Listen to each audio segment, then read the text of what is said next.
이 교회는 성경대로 출발해서 성경대로 사역을 하다가 성경대로 주님 맞이할 수 있는 교회라고 확신합니다. 왜냐하면은 이 교회 벌써 제가 들어와서 아침 일부 예배 때 찬양 인도하신 분이 기도 인도하셨고, 또 예배 사회하신 분 할 때에 예배 시작한 다음에 기도 맡은 분이 또 기도하셨고, 오늘 또 대표 기도하신 분이 기도하셨습니다. 놀라운 사실은 이 교회 모든 그 기도 인도하신 분들이 하나님 아버지라고 꼭 불러셨습니다. 그건 주님께서 가르쳐 주신 기도식입니다. 그 마태복음 6장 9절 이하의 말씀 보게 되면은 예수님께서 이렇게 기도하라, 이렇게 기도하라. 그 기도의 양식을 말씀해 주셨습니다. 그때 하나님을 어떻게 불러드리느냐? 하늘에 계신 우리 아버지라고 가르쳐 주셨습니다. 이게 작은 일 같지만은 주님께서 이렇게 기도를 하셨으니까 하나님을 아버지라고 부르면서 기도하라. 이 땅에 아버지가 계시고 하늘에 계시기 때문에 하늘에 계신 우리 아버지여 이렇게 불러서 기도하라고 하셨습니다. 이거 작은 일이 아닙니다. 주님께서 명하신 대로 기도한다고 하는 거 대단히 중요합니다. 또 한 가지 제가 감격스럽게 생각한 것은 이번 감사 주일 예배 때에 침례식이 있다고 광고하셨습니다. 침례는 예수님께서 명하신 바요, 예수님께서 본을 보이신 바입니다. 침례 이외에 다른 식의 의식은 성경적이 아닙니다. 아무리 몇십 년 동안 몇백 년 동안 사람들이 답습해 왔다 할지라도 성경에 없는 것은 바른 길이 아닙니다. 하나님의 말씀을 대언한 이 사람으로서 제가 말씀드리는 것은 신중히 제가 말씀을 드리는 겁니다. 사람이 뭐라고 욕하든 그 상관없습니다. 우리 교파에서는 안 그러는데 난센스, 우리 교회는 안 그러는데 난센스. 주님께서 신이 침례는 이렇게 바꿔주는 거다, 머리에 들어가서 나오시는 그런 본을 보여주셨습니다.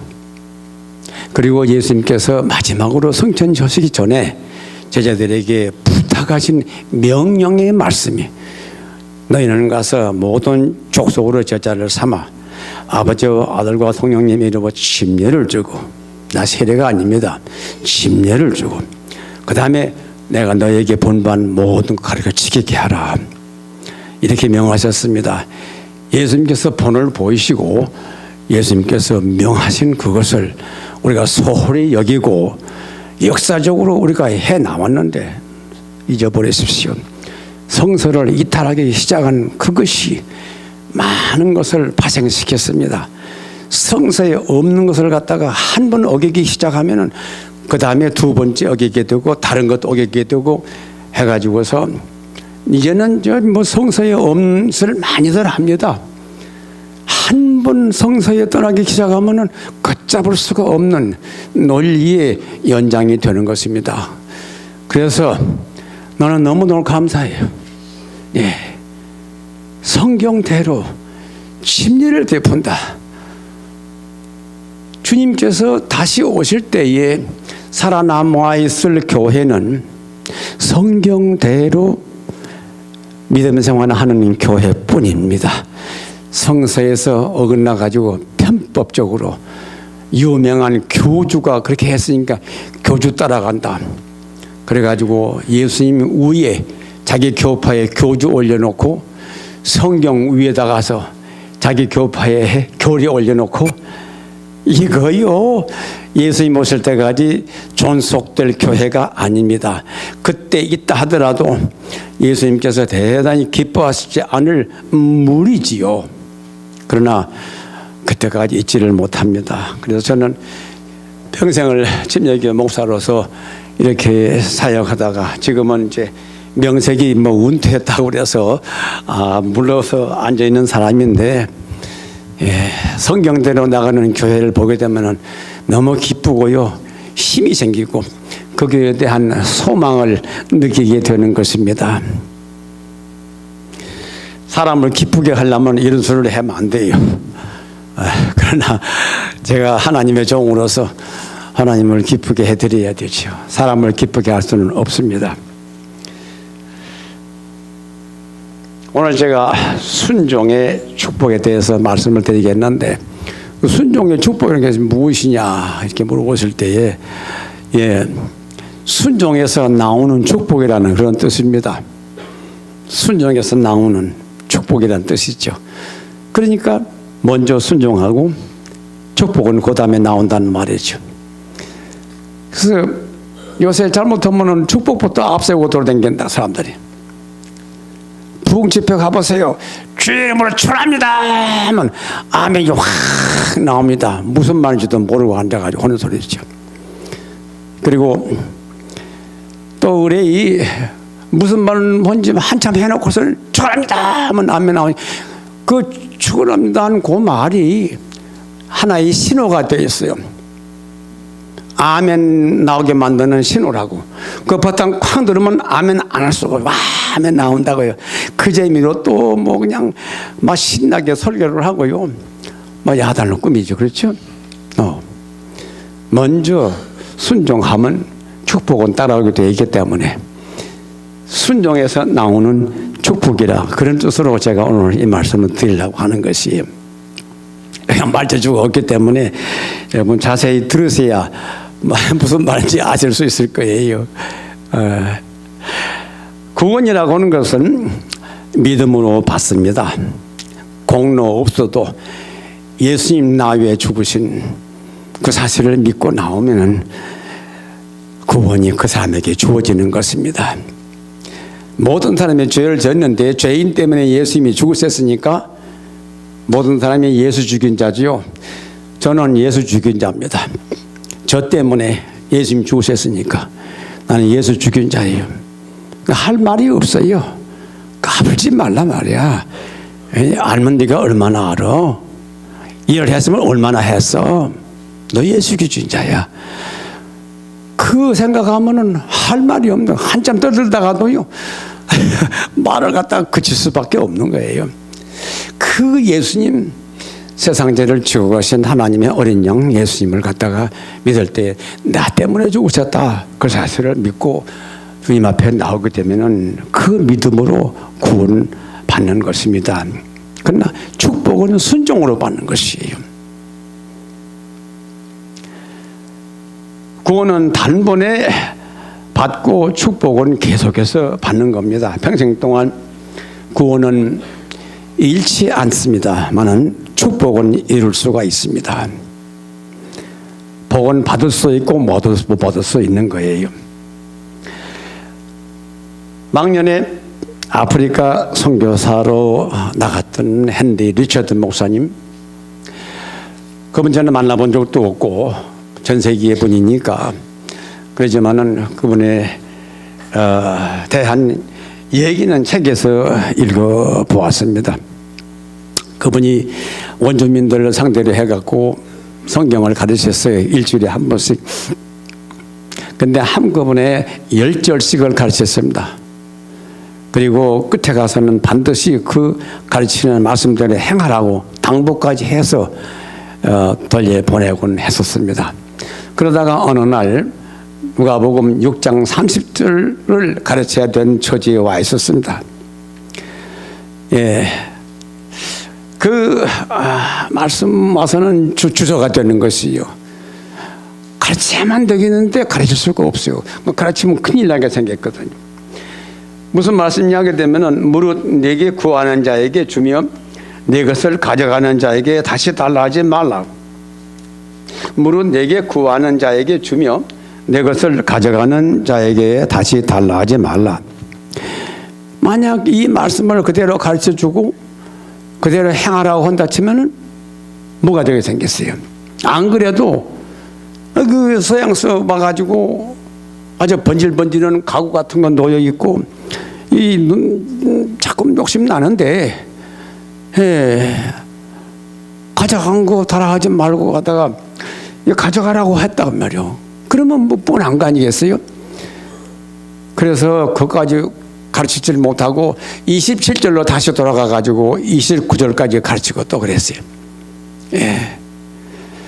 그런데 어느 날 도저히 견딜 수가 없어가지고 하는 수 없이 30절을 가르쳤습니다. 그러더니 아니야 다를까 뭐 기다렸다는 듯이 원주민들이 가구를 갖다가 가지고 졸졸 가는데 그 모양이 또 비 오기 직전에 개미떼가 갔다 가서 뭐 먹이를 물고 가는 것 모양으로 그런 모양이죠. 그러나 뭐 성경을 가르치러 온 사람이니까 어쩔 수 없이 그냥 뒀어요. 며칠 후에 그 사람들이 다시금 가져갔던 걸 졸졸 또 가지고 오는 거예요. 그래 가져갔으면 그냥 가질 일이지 가져왔느냐 했으니까 하는 소리가 아니요. 자기가 손해볼 줄을 알면서까지 성경 그대로를 가르쳐 주신 분은 하나님이 종입니다. 하나님의 사람입니다. 하나님의 사람인 것을 우리가 가져가면 화를 입을 것 같아요. 그래서 무서워서 다시금 가져왔습니다. 그러더라는 것이지요. 그까지 얘기가 끝난 거 아닙니다. 그 일이 있은 다음부터 그 원주민들 자신들이 가가지고 동네에다가 소문을 퍼뜨린 거예요. 이 양반은 자기 것 다 뺏기면서까지라도 하나님 말씀을 가르치는 걸 보니까 하나님의 종이다. 그러니까 하나님의 종의 말씀을 들어라. 스스로 모두 전도해가지고 부흥이 됐어요. 그 지역에 큰 부흥이 일어났습니다. 사랑하신 여러분, 오늘날 교회 성장, 교회 부흥, 이게 가장 인기 있는 소리입니다. 근데 그것을 따지고 보게 되면은 큰 교회 만들어 가지고서 이름 날리고, 큰 교회 만들어 가지고 번들하게 건물 짓고, 큰 교회 만들어 가지고 국회의원, 장성들, 뭐 정부 요인들 끌어들이고, 이런 것이 그 가운데 포함되어 있거든요.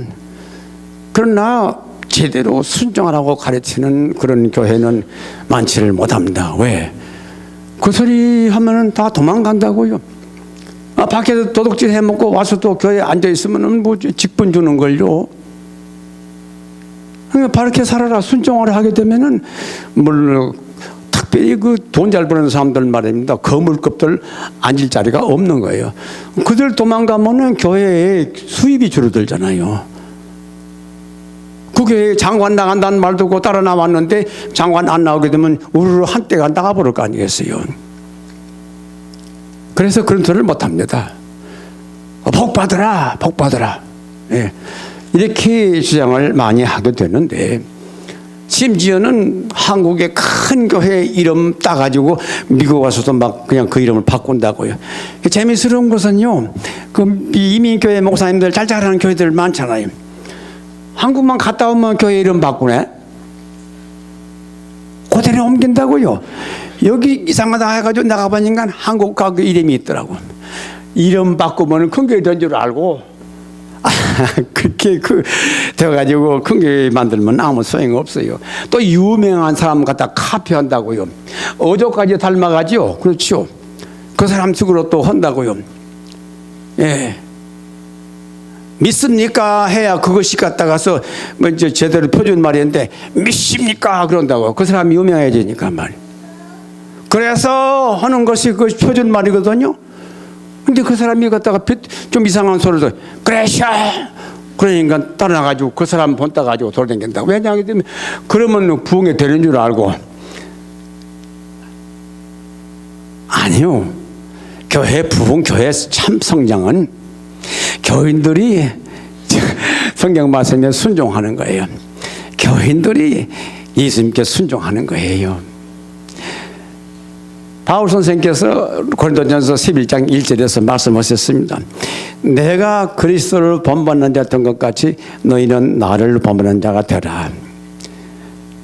여기 놀라운 표가 붙어 있어요. 선한 목자, 선한 양, 선한 일. 멋있는 겁니다. 먼저 목자가 선해야 교인이 선하고, 선한 목자와 선한 교인이 합심해야 선한 사역을 할 수가 있지요. 이건 정말 계시적인 문구입니다. 너무 좋습니다. 물론 부족해요. 온전한 목자 없잖아요. 저부터 해갖고서. 하지만은 순종하려고 애는 써야 될 거 아니겠어요. 예, 주님께 순종하는 자 선한 목자고, 선한 주님 따라가는 그 목자 따라가는 교인 선한 교인이고, 그들이 합심해가지고 사역하는 거 선한 사역이에요. 이렇게만 되면 교회가 성장 안 할 수가 없어요. 왜냐하기 때문에 그건 정말 예수님의 교회이기 때문에, 예수님의 교회는 예수님이 책임지고 부흥시키기 때문에 부흥이 안 될 수가 없는 것입니다. 선, 순종, 후, 축복, 이 공식을 잊어서는 안 될 것입니다. 오늘의 본문 말씀에서 베드로가 세 단계로 예수님을 순종하는 것이 기록이 되어 있는데 간단하게 말씀을 나누겠습니다. 첫째, 첫 단계에서 베드로는 예수님을 예우적으로 순종을 했습니다. 예, 예를 갖추어서 대우해 준다는 뜻이죠. 예우적으로 순종을 했습니다. 예, 이 베드로는 이때에 누가복음 5장에 기록되어 있는 내용이 있기 전에 예수님을 미리 만나 뵌 적이 있습니다. 그래서 누가복음 5장에 그 이전에 예수님에 대한 면식이 있는 분입니다. 요한복음 1장 35절에서 43절까지의 기록에 보면은 이제 예수님께서 요단강가에서 임시 거처를 정하시고 전도하고 그렇고 계실 때에 이제 베드로의 형제 안드레의 알레를 받아가지고 예수님을 베드로가 찾아뵌 적이 있습니다. 가서 찾아뵐 때에 예수님께서 너 이름이 시몬이지? 게바라고 바꾸자. 이름을 바꿔주시는 거예요. 게바라는 말은 반석이라는 말이고, 반석이라는 말을 헬란 말로 말하면 베드로입니다. 그래서 베드로라고는 말하고 히브리 말 게바라 말하고 같은 뜻이요. 그러니까 시몬이 베드로로 바꿔진 거예요. 예수님께서 또 엉뚱한 일이지요. 처음 만난 사람 보고 이름 바꿔주시는 거예요. 예수님께서는 벌써 베드로를 보시면 알아요. 첫눈에 보고서 이놈 경솔하게 생겼구나. 무게가 없어. 무게가 없어. 생각하기 전에 말에 번지고 말한 다음에 후회하고 그 무게가 없는 사람 같이 보여. 그런데 이놈이 순진하거든요. 순진해. 그래서 좀 무게가 있어 좀 주어. 좀 묵직하니까 좀 되죠. 앞으로 안 쓰려고 하시고 상관없으면 그런 말씀 안 했었을 거예요. 이놈을 훈련시켜서 쓰셔야 되니까 좀 무게가 있어 달라. 그 바위 덩어리가 돼달라. 그래가지고서 개발하고 이름 바꿔줬었고, 개발하는 말은 베드로인데 반석이라는 뜻이거든요. 무관한 사람한테 이름까지 바꿔주시겠습니까? 그런데 베드로가 그날 예수님 하루 같이 지내더니 그 다음날 그곳을 떠나가지고 자기 일터 갈릴리 호숫가에 와버린 거예요. 예, 이것은 요한복음 2장에 마태복음 4장에 나오는 그 예수님께서 베드로를 부르신 장면의 배경 얘기입니다. 왜 베드로가 예수님을 뵙고 거기서 같이 머물지 않았을까? 이름까지 바꿔주셨는데 왜 그랬을까? 생각할 때에 대단히 깊은 그 배경이 있습니다. 왜냐하게 되면은 예수님께서는 너무 그 당시에 초라해 보이고 얼굴이 번지르게 생긴 것도 아니고 뭐 중세기의 미술가들이 그린 것 모양으로 예수님의 머리 뒤에 후광이 갖다가서 이렇게 그려진 것도 아니고 그런 분이거든요. 예수님 만약에 후광이 갖다가 막 여기 빛나고 있는 그런 것 같으면 감히 누가 예수님을 멸시하게 생겼어요? 누가 예수님을 갖다 체포하게 생겼어요? 그거 없었어요. 예. 어떤 분이 하게 되면은 이사야가 그 예수님에 대해서 말씀했어요. 그는 주 앞에서 자라나기를 연한 손 같고 마른 땅에서 나온 줄기 같아서 고운 모양도 없고 풍채도 없은즉 우리 보기에 흠모할 만한 아름다운 것이 없도다. 예, 예수님은 마른 땅에서 나온 빌빌 꼬인 그런 그 새손 같아요. 모양이 없어요. 흠모할 만한 것이 없어요. 그 모습을 베드로가 본 거지요. 세상 죄를 지고 가신 예수님이기 때문에, 세상의 온갖 죄를 뒤집어 쓴 그분이기 때문에 이렇게 흠모할 만한 그런 분이 아니었다는 겁니다. 베드로가 볼 적에는 이 사람 뭐 얼마나 유명한지는 모르겠지만은 이 사람 따라다니가는 바꾸기 좋게 생겼어요. 예. 출세하려면 그것도 뭐 풍채가 좀 있어 보이고 말이지, 이런 분을 따라다니는데 이게 보잘 것이 없다. 이거 떠나가 버린 겁니다. 떠나가 버린 거예요. 그 예수님께서 어느 날 베드로 일터 갈릴리 호숫가에 나타나신 거예요. 아침 늦이기 나타나신 거예요. 밤새도록 낚시 그물질 하다가 고기 잡다가 이제 고기 그 잡혔으면 시장으로 가져갈 것이고 안 잡혔으면 그물을 씻는 그런 때입니다. 그때 보니까 많은 사람들이 갔다가 뭐 에워싸 가지고 말입니다. 예수님이 회중한테 밀려 가지고 내려다시피 하더라고요. 갈릴리 호숫가에. 호수는 깊으니까 호수 양쪽이 조금 비탈이 있지 않습니까? 밀려 가지고 내려오는 것 같아요. 야, 예. 그러더니 베드로 보고 그 배 두 척이 있었는데 그 중에 하나는 요한과 야고보의 배거든요. 예, 베드로하고 안드레하고 배 하나 가지고 있었거든요, 형제간이. 그 두 배 가운데서 그 베드로의 배를 좀 빌리자고 그런 거예요. 내가 강단으로 쓰겠단 말이야. 좀 빌려달라고. 그 갈릴리 호수가 요세퍼스라고는 그 유대인의 저기 역사가가 말한 거 보게 되면은 예수님 당시 갈릴리 호수에 떠 있던 잘 자란 큰 배 모든 그 배들이 합해가지고 4,000척이었어요. 4,000척. 그 4,000척 가운데 해필이면은 배 두 개 있는데 그 가운데 가가지고서 그 베드로의 배를 갖다가 빌리려고 하겠습니까? 우연한 일은 아닙니다. 이놈이 일전에 떠나간 놈인데 내가 꼭 저놈 잡아가지고 써야 되게 생겼어. 그거 와가지고 베드로의 배를 빌려. 둘이 있으니까 요한의 배도 빌릴 수 있는 건데 베드로의 배를 빌려달라는 것이죠. 그때에 교회 뭔가 베드로가 거절할 수가 있겠습니까? 일전에 만나 뵌 그분 그때 보잘 거 없었지만 이제 보니까 뭐 저렇게 많은 사람들이 따르는 분인데 벌써 VIP가 된 거거든요. 그 VIP를 갖다가서 뭐 향해 가지고 요구를 거절할 수가 있나요? 예. 또 말 나온 거 쓰시라고 했어요.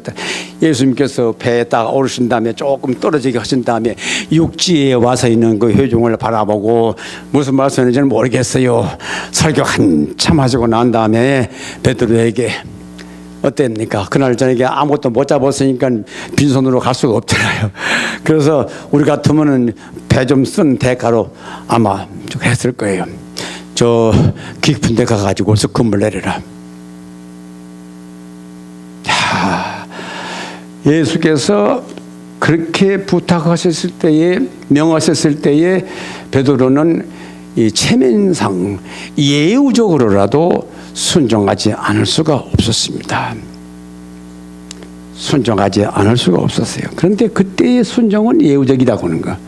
보세요. 예수님을 부를 때에 뭐라고 했어요? 선생이여. 티처로 부르세요. 선생이여.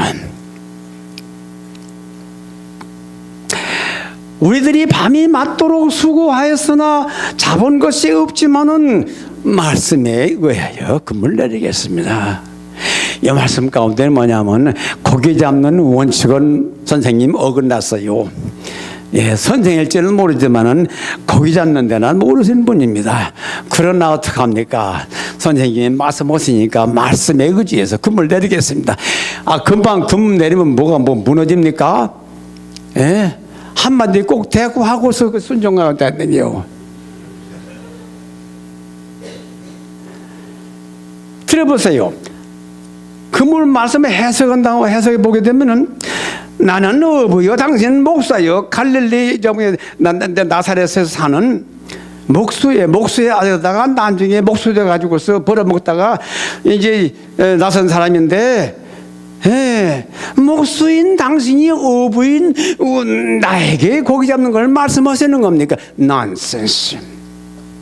안 통한다는 거죠. 이해가 안 간다는 말이에요. 고기가 얕은 데서 노는 때가 돼서 얕은 때에 와가지고서 그물 내리는데 못 잡았어요. 이 고기 잡는 방식을 썼는데 못 잡았는데 당신은 고기 잡을 줄 모르니까 깊은 데 가가지고 그물 내라고 하신 거예요. 말은 안 했지만 그게 그 마음에 또 오는 겁니다. 그물질은 밤에 하는 것이고 낮에 하는 것이 아니잖아요. 오십사님 낚시질 해보셨습니까? 전 낚시 참 좋아해요. 근데 이 낚시로 잡는 것은 낮에가 좋아요. 보는 걸 모르니까. 그지만은 그물 내리려면은요, 더군다나 호숫가에서 이 그물 내리려면은 물이 깊지 않으니까 밤에 몰래 가가지고 그물 살짝 내려야 들로 싸지. 낮에 갔다가 배 타고 노저 철퍽철퍽 하면 거기 다 도망가는 거예요. 그 그물질을 할 줄 모르는 사람은 낮에 가서 그물을 내리는 거라고요. 그 예수님은 낮인데 깊은 데 가지고 그물 내리라. 그러면 밤에 못 잡은 고기를 갖다가 낮에 잡습니까? 그물질은 밤에 하는 거예요. 지금 낮이에요. 이런 식으로 풀이 나가게 되면은 한적없이 제가 말할 수 있습니다만은 최소한도 이런 것을 생각하고 베드로는 순종을 했는데 예우적으로 순종을 했습니다. 목사님이 하시는 것이니까 예우적으로 순종할 수 있죠. 그렇죠? 예. 그냥 박사학위를 몇 개나 가지고 와가지고서 유명한 사람이 와가지고 뭐 하니까 혹 가다가 뭐 우리가 예우적으로 순종할 수가 있지요. 뭐 그렇게라도 순종하는 데 대해서는 또 대가가 있습니다. 그렇게라도 순종했는데 그물이 잡혔거든. 고기가 잡혔거든요. 그물에 얼마나 잡혔어요? 한두 마리가 아니었었어요. 그물이 찢어져 생겼다고요. 그래서 한 배 가지고는 안 되게 생겼어. 그 옆에 있는 친구 요한의 배를 불러갖고 같이 채우자. 두 배가 꽉 찼다고. 한 배 채우는 것도 보통 힘든 일이 아닌데 두 배가 딱 찬 거예요. 예, 그렇게 복을 받았습니다. 온전치 못한 순종이에요. 여러분이나 저도요 그런 경우가 있습니다. 첫 단계에서 예우적으로 예수님께 순종할 수가 있어요. 예, 그러나 그렇게라도 순종했을 때에는 축복이 오더라는 것이죠. 고기 잡았어요. 그 다음에 둘째 단계에서 베드로는 예수님을 이권으로 순종했다. 그렇게 우리가 성경을 더듬어서 볼 때 나타납니다. 이권이 숨어 있는 그러한 순종이었다. 겉에는 나타나지 않았어요. 베드로는 불가능을 명하신 예수님의 명하신 대로 순종하였더니 많은 고기가 잡혔어요. 베드로가 놀란 것이죠. 아무리 봐도 어부의 경험으로서는 고기 못 잡는 경우인데 그 명령이라도 순종 고기 잡혔는데 한두 마리가 아니 너무 많이 잡으면 놀랐어요. 아니 이 양반이 누구냐? 물속을 볼 줄 아는 분이 내 마음은 못 보시겠느냐? 활칵 그 마음속에 두려움이 생긴 것이죠. 그래서 예수님 앞에 엎드려가지고 나를 떠나십시오. 나는 죄인입니다. 당신 겉모습만 보고 나는 일전에 따라다니게 안 했습니다. 예. 그런데 당신은 인간 이상의 어떤 존재예요. 그래서 주라고 부르셨죠. 주여 나를 떠나서. 그때 주라는 말씀은 여호와란 말과 마찬가지입니다. 유대인들은 여호와란 말씀을 발음 안 했어요. 하나님의 거룩하신 이름이기 때문에 발음 안 했다고. 그 대신에 아도나이야 주라고 불렀다고요. 그러면 예수님을 곧 하나님이라고 부르는 거나 마찬가지라. 하나님이시오 나를 떠나시면 난 죄인입니다. 마음속까지 들여다보는 죄인입니다. 그럴 때 예수님께서 두려워하지 마라. 나 다 알아. 네가 나를 이권 걸고 그걸 감춰놓고 겉으로는 이렇게 머리 숙인 걸 다 알아. 걱정하지 마라. 예. 그러면서 그때 네 이제부터 앞으로는 사람을 취할 거다. 그때 예수님께서 나를 따라오라고 했다 하는 것이 마태복음 4장에는 나와요. 나를 따라오라. 그래서 예수님이 따라오라는 그 명령에 따라서 그날 베드로는 모든 것을 버려두고 주님을 따르셨습니다. 모든 걸 버려두고 주님을 따라갔다. 이걸 볼 때에 굉장한 간증거리지요. 누가 책을 쓰면 한 권 쓸 수 있을 것이에요. 그렇죠? 아니 이거 뭐 예수님을 갖다가 멸시했다가 나중에 고개 많이 잡히니까 그냥 머리를 숙이고 그거 앞에서 무릎 꿇고 나를 떠나라고 했다고 말이요. 굉장한 변화같이 보이고 굉장한 얘기거리가 되지요. 하지만은 베드로 마음속에는 그래도 이분 따라가면 손에 넣겠다. 손해 보려고 예수 믿는 분 계십니까? 이분 따라가면 출세하게 생겼다. 그게 들어간 거예요. 그래서 예수님 따라 나섰는데 그 나중에 이 베드로 자신이 고백해요. 토론 때가 나옵니다. 부지중에 한 소리예요. 예, 부지중에 무슨 말 했느냐 하게 되면은 마태복음 19장 27절에서 보소서, 베드로가 예수님과 하실 말씀이에요. 보소서 우리가 모든 것을 버려두고 주를 쫓아 싸우니 그런즉 우리가 무엇을 얻으리까? 이것은 벌써 제자 훈련 한 반쯤 지난 뒤에 한 소리입니다. 한참은 그냥 한참 동안 제자 훈련 받고 그런 소리인데 보소서 보세요. 우리가 모든 걸 버리고 주님 따라왔습니다. 근데 뭐 얻는 것이 있어야 되지 않겠습니까? 무엇을 얻으리까? 그래서 높은 자리에 차지하려고 애쓰면서 경쟁하던 그 무리 가운데 베드로가 들어있었어요. 그래서 요한과 야고보과 형제가 예수님 앞에 오른쪽 좌쪽 높은 자리 달라고 했을 때 예수님께서 슬그머니 우회적으로 거절을 하시니까 됐다 그래 해가 자기들은 안 그런 것처럼 열 제자가 화를 냈다고 그랬죠. 자기들이 원하는 걸 갖다가 요한 야고보가 원했는데 저거 주면 어떡하나 싶었는데 다행히 거절하시거든요. 그러니까 자기는 안 그런 것처럼 화를 냈다고 그랬죠. 베드로 마음속에 밑갈 장사가 아니에요. 무엇인가 소득이 보이기 때문에 그래서 예수님을 따라 나섰는데 그렇게라도 순종을 한 결과 베드로는 예수님의 제자가 됐습니다. 완전치는 못해요. 제자가 되어가지고 예수님에 대해서 에게서 배운 거예요. 배웠습니다. 넘어지고 또 넘어졌지만 배운 거예요. 예, 예수님을 위해 가지고 목숨까지 버린다고 한 사람인데 3번이나 부인하고 이거 다 예수님이 알면서 저렇게 솔직을 해. 그래서 대단 훈련을 시키고 제자 가운데 수제자를 삼아 주셨는데 예, 그렇게도 순종을 해서 예수님의 제자가 돼 가지고 예수님을 갖다가서 스승님으로 모시고 배웠습니다. 그러나 예수님은 거기에서 만족을 못 느끼신 것이죠. 그래서 베드로는 셋째 단계로 들어갑니다.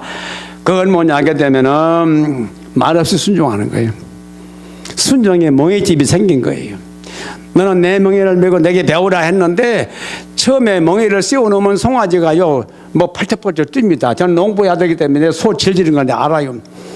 처음에 송아지에다가 멍에를 씌워놓게 되면 갔다가 그냥 뭐 막 뛰고 야단합니다. 그러나 한 사흘 동안 제가 고삐를 잡고 우리 형님과 쟁기 잡고 훈련시켜 놓으면 나중에는 그냥 따라와요. 그러다가 나중에는 제가 없이도 혼자 형님이 장기 잡고 하게 되면 워하면 서고 이러면 가고 베드로가 이제 그런 훈련을 받아가지고 순종의 멍에집이 생겼어요. 그래서 그 다음부터는 팔딱팔딱 하지도 않고 이권도 초월하고 순종밖에 없다. 이렇게 되는 단계까지 이르게 됐습니다. 그것이 요한복음 21장 6절에 나온 말씀이죠. 거기 보니까 부활 후에 예수님께서 제자들 앞에 나타날 때가 있고 안 나타날 때가 있고 나타났다 안 나타났다 할 때가 있어요. 나타나 계시도 벌써 부활하는 모습이기 때문에 잘 알아보지 못한 신령한 예수님 되니까 잘 알아보지를 못해. 그런데 그 요한 뭐니까 갈릴리 바다 3년 전에 예수님을 따라 나섰던 그때 예우적으로 대접하던 순종하던 그리고 야심을 품고 예수님을 따라 났던 그 바닷가에 또 나타나신 거예요. 베드로와 일행 제자들이 거기 있었는데 밤새도록 고기를 잡아야 못 잡았잖아요. 근데 동틀 무렵에 예수님께서 기술께서 물으신 거예요. 얘들아, 너 고기가 있니? 이렇게 물으셨다고요. 얘들아 한 말씀을 제자들 보고 할 분이 누가 있어요? 예수님밖에 안 계시거든. 그래서 제자들은 쓱 알아보고 주님이시다 했는데 그분께서 물어보신 거예요. 너에게 고기가 있냐? 이 헬란말로 말하게 되면은 너에게 고기가 없지? 있어? You don't have a fish, do you? 오집사님 그렇게 묻는 있잖아요. 아시고 고기가 없는 걸 알고 물어보는 그 하나의 수사학적인 문제 질문이에요. You don't have a fish, do you? 어찌요? 없다고 그럴 수밖에 없지요. 없으니까. 제자들의 궁핍을 아시는 분입니다. 이놈들 또 옛날 그곳에 가가지고 잡아봤자 그 길이 너희 갈 길이 아니야. 만약에 고기 잡히게 되면은 너희 또 그 길로 갈 거야. 고기 안 잡혀야 돼. 없지 내가 안다. 그러면 배고프지 않느냐? 그러니까 배 오른편에다가 그물 내리라. 자, 3년 전 같으면 베드로가 그냥 그물 내렸겠어요? 선생이요, 우리가 밤에 맞도록 그물을 내렸지만 잡은 거 없이 많은 한마디 하고 그물을 내릴 뻔했는데 이제는 달라져. 3년 동안 겪어보니까 자기 재주 가지고는 인생을 살 수가 없어. 그래서 주님 말씀대로 순종하는 그거밖에 없어. 그래서 예수님의 말씀에 한마디도 대꾸 오지 않고 그물 내리신 거예요. 베드로가. 그랬더니 큰 고기 나중에 나온다면 153마리가 잡혔다고 그랬어요. 153마리 큰 고기가 잡혔어요. 그 그물에 찢어지게 된 것이죠. 그 나머지 얘기는 내가 생략을 하고 말입니다. 그 베드로가 그때 그렇게 순종한 걸 보시고 주님께서 너 경솔한 베드로, 너 내 기술을 믿으려고 했던 너 나한테 말대꾸하고 그렇게 그리고 야심까지 품고 나를 따라서는 이제는 멍에집이 생겨가지고 말없이 순종하는구나. 이제는 내가 너한테 일을 맡긴다. 그래갖고 3번이나 묻고 그랬죠. 사랑하냐고. 그 다음에 나옵니다마는 조반 후에 베드로에게 내 어린 양을 먹이라. 내 양을 치라. 내 양을 먹이라. 그렇게 대화 주고받는 데이 나옵니다.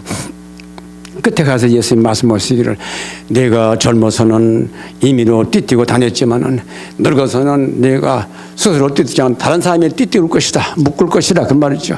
원치 않은 곳으로 끌고 갈 것이라 순교를 갖다가 말씀한 겁니다. 너 나 위해서 순종하고 내 양을 맡아가지고 양을 치다가 나중에는 내가 원치 않은 곳으로 가. 결국은 내한테 순종하고 나온 너의 끝이 무엇이냐 하게 되면은 순교다. 내가 너희 위해서 목숨 바친 것처럼 너희는 내가 맡긴 양떼를 위해서 목숨을 바쳐야 돼.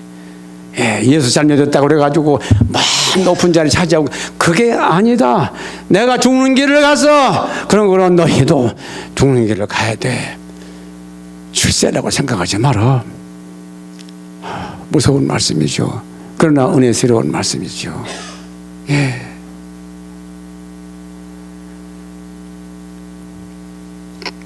이 베드로가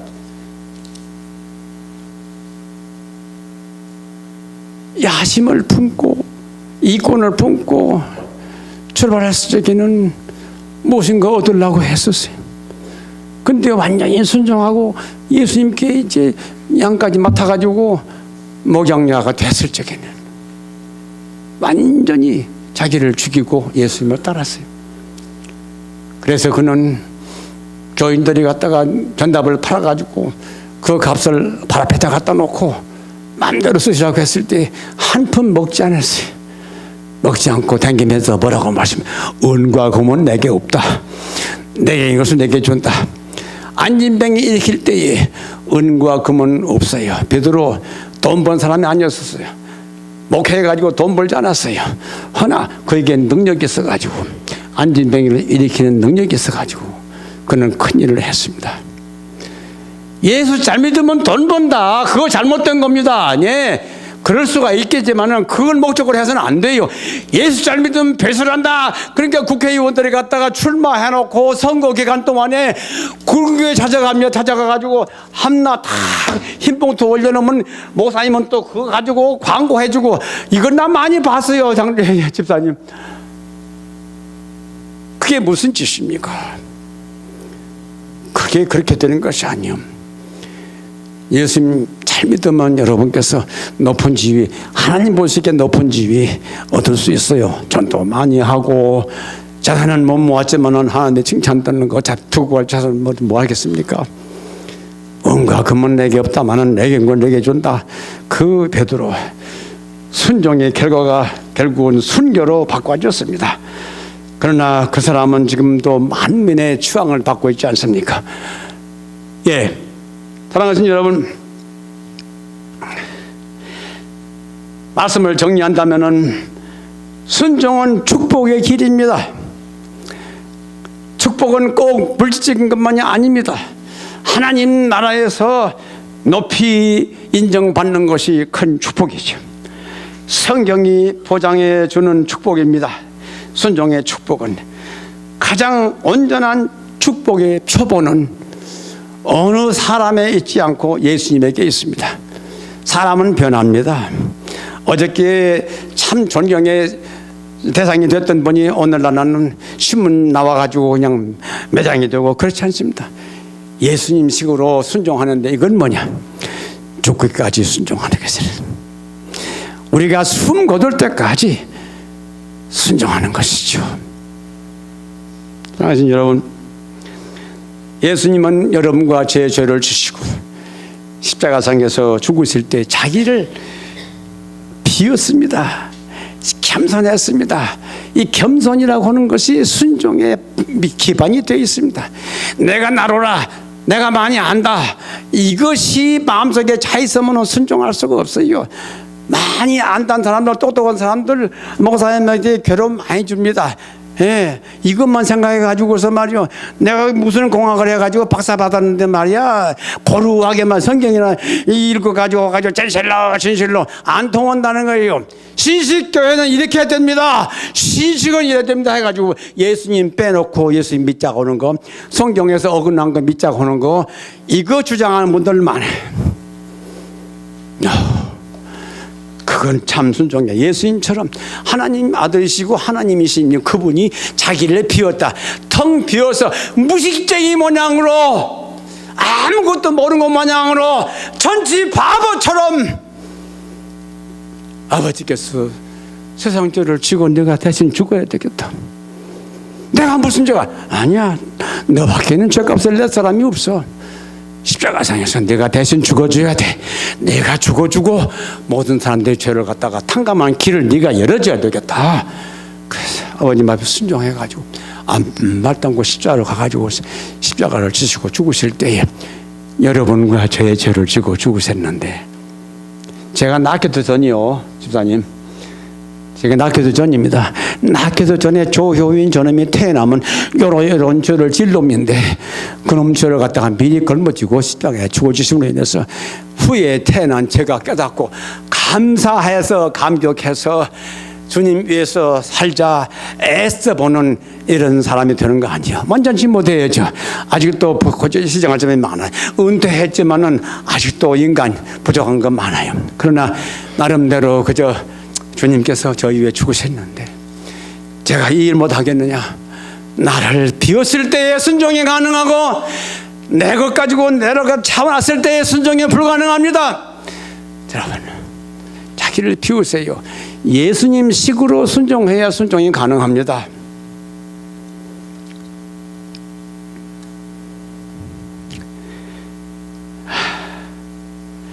성경은 뭐라고 말합니까?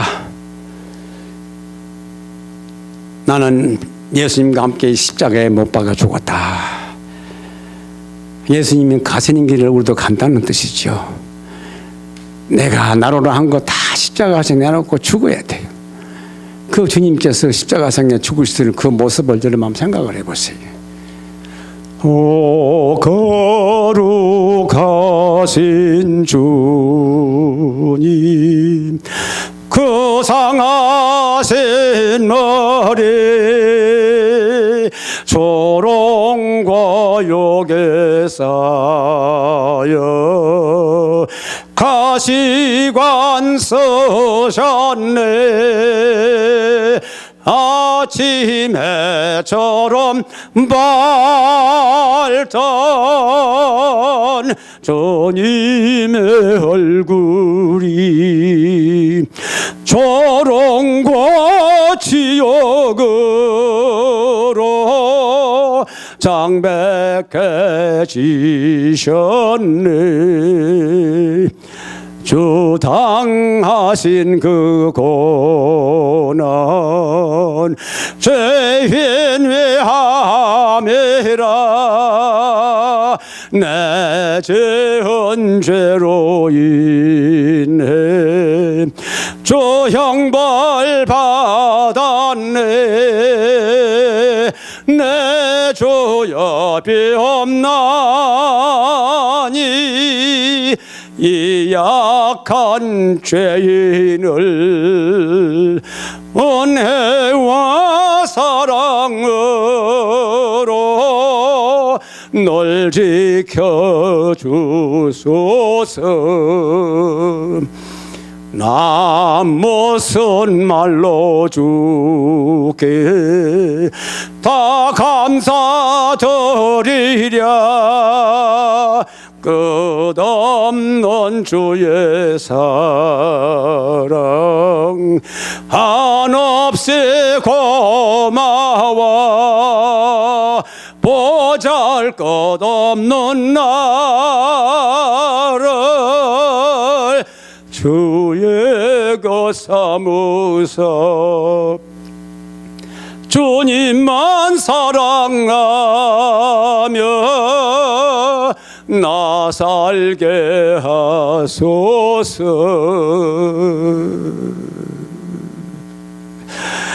What language shall I borrow